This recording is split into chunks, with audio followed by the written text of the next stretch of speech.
What's up, guys and gals, and welcome back to the Nerd Castle for the next episode of Splatter Chats, where you and I hang out for a little bit and talk about something that's been bouncing around my brain over the course of the last week or so, like a BB inside of a very, very large tin can, a lot of empty mass, a lot of room for the tinking and just the plinking.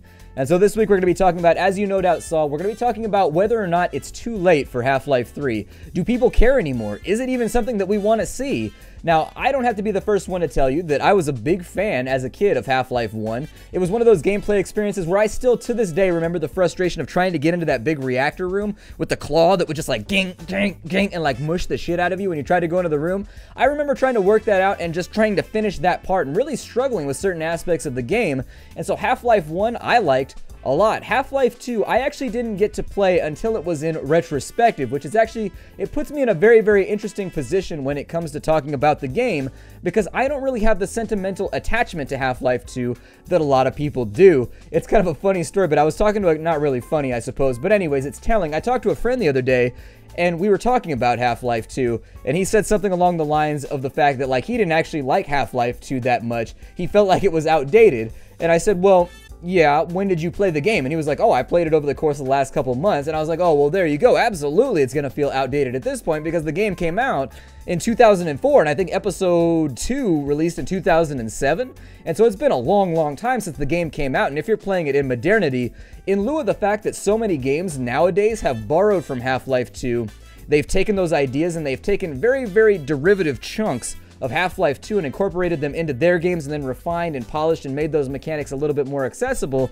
Yeah, in retrospect, it's going to seem like Half-Life 2 is really backwards and not quite as fun as some modern shooters. However, if you put Half-Life 2 in the context of the time that it released, the physics, the graphics, the way that you could interact with the world, the gunplay, everything about it felt very, very tight. And I played the game a couple years ago, I think, and I was still struck by the fact that the guns still feel very, very good in the game. A lot of the various mechanics, like using the grav gun, they still feel solid compared to a lot of shooters nowadays, which I think is actually a very, very impressive feat given the fact that the game has managed to stay in vogue for so long. But none of this is really here or there. For me personally, I think that it might be too late for Episode 3. I can barely remember the storyline at this point, and I played the game probably in 2008 or 2009. I would have to check my Steam log in order to be really sure, but I'm a big fan of following the Freeman as much as anybody else. But at the same time, there's something to be said about the fact that every game has a heyday, and it has a moment which surrounds its creation and its release that is very, very important, because the expectations of the time are different, and the things that are acceptable are different within that time frame. And so taking Half-Life 2 out of its context and then releasing Half-Life 3 as the continuation of that, I think it's going to be a very, very steep task for Valve to create a game that people are going to find to be as innovative as Half-Life 2 was in its time. And I think that's both a problem of expectation and a problem of just waiting too long. Now, Valve seemed to have had a development strategy back in the day where they were releasing like one chapter of the story every year, and so you were kind of just getting this annual insertion of storyline into the overall universe and lore. And I think that they've really, really dropped the ball by going 4, 5, 6 years without releasing anything. Like, we've had nothing. We haven't even had announcements about the game or the universe. I mean, the only things we have are like vague allusions to the universe that have been developed by people like NeoGAF, who have found like staff lists and things like that about personnel being moved to secret projects and things of that nature.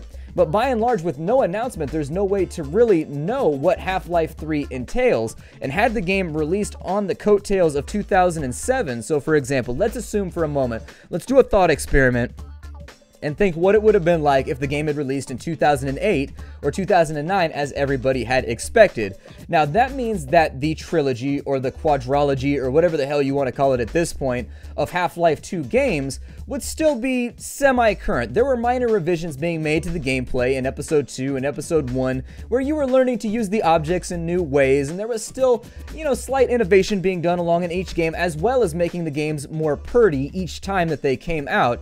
And if it had come out in 2009, I think the reception would have been super solid. Yes, that is longer than most people would have wanted to wait for the game, but at the same time, the wait would have been worth it. Now, fast forward to 2015 and ask yourself, a set of questions. Now, graphically, Half-Life 2 looked great. Episode 1, Episode 2, and the original looked absolutely fantastic, and Valve has done a pretty good job with the games they've been releasing, Left 4 Dead 1, Left 4 Dead 2, Portal 1 and 2, in revamping the engine, polishing it, and making it look very, very good. But can the Source engine still stand on its own 2 feet in 2015? It would require a lot of polishing, and while I'll be the first one to admit that Left 4 Dead 2 still looks fantastic to me, I think the graphics that are now deemed acceptable by the gaming population would have to be above, beyond, and over for Half-Life 3 to be accepted. Now, I'm one of those people that plays pixel games. I don't care about the graphics so long as the game is fantastic, but there is something to be said about a series when it continues to look prettier and prettier as time goes along, and then finally you're just left with abject eye candy.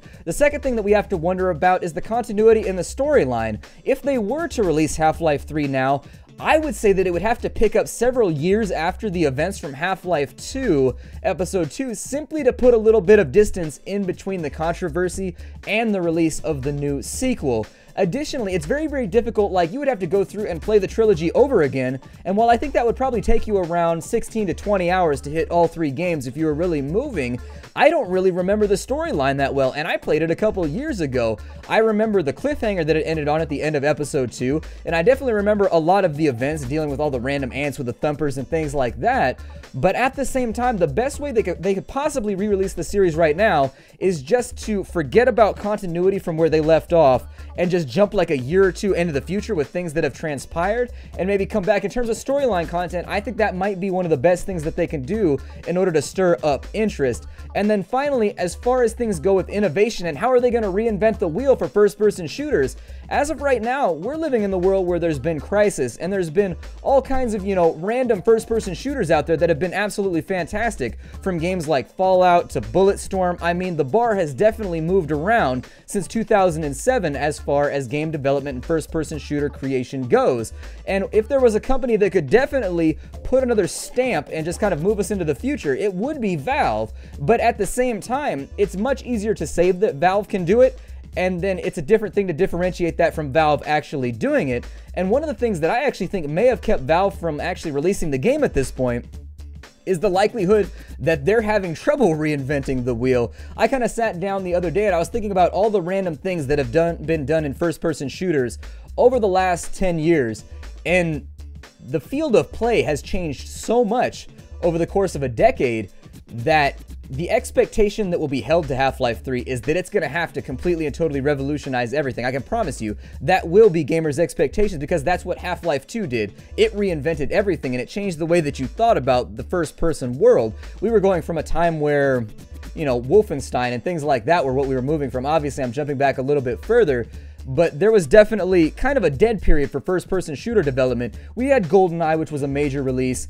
and there were several others that were very, very popular, but Half-Life 2 was the one that brought first-person shooters back into the limelight, and so I think people will expect Half-Life 3 to do the same thing, and that's a very, very difficult task. And so between stimulating public interest and really getting them on board to forgive the company, and then B, also producing a product that I think could hold water in the modern world, I think that Valve has a very, very big job in front of them, and for me personally, I just don't think that it's something that's going to happen. I don't think that it's something that's going to work. Even if the game does come out at this point, it would take a whole lot for me to be like, yes, this is actually deserving of the 10-year wait that we've been given at this point. What do you guys think? I mean, I'd like to keep this video series very, very short. The splatter chats, I think I'm probably going to keep the Q&As and the splatter chats separate from one another from now on. And so what do you guys think about Half-Life 3? Would you still be excited? Is it something that you still want to see made? How would you, let's say that you were going to sit down, pen and paper, and start creating the series like Valve would have to. Where would you start off from? What would make you re-interested in the series? What would relight those flames of passion for a series that has become a golden idol of PC gaming? Let me know down in the comments below. But just some of my thoughts that I've been bouncing around with Half-Life 3 lately. I don't know if it's been coherent, if it's been interesting, or if it's been something that any of you wanted to talk about at this point. I realize this is probably beating a dead horse, but I thought we'd talk about it for a little bit. My name is Splattercat. This series is called Splatter Chats, and it's where you and I sit down and talk about something that I've been thinking about over the course of the last week. This week it was Half-Life. Who knows what it'll be next week? I'll see y'all there. Be sure to turn in on Sundays. Tune in on Sundays. You should turn in too. Sleep is very, very important. Be sure to tune in on Sundays. I have one for you every week if I've got something to talk about. I'll see y'all next time. Bye, everybody.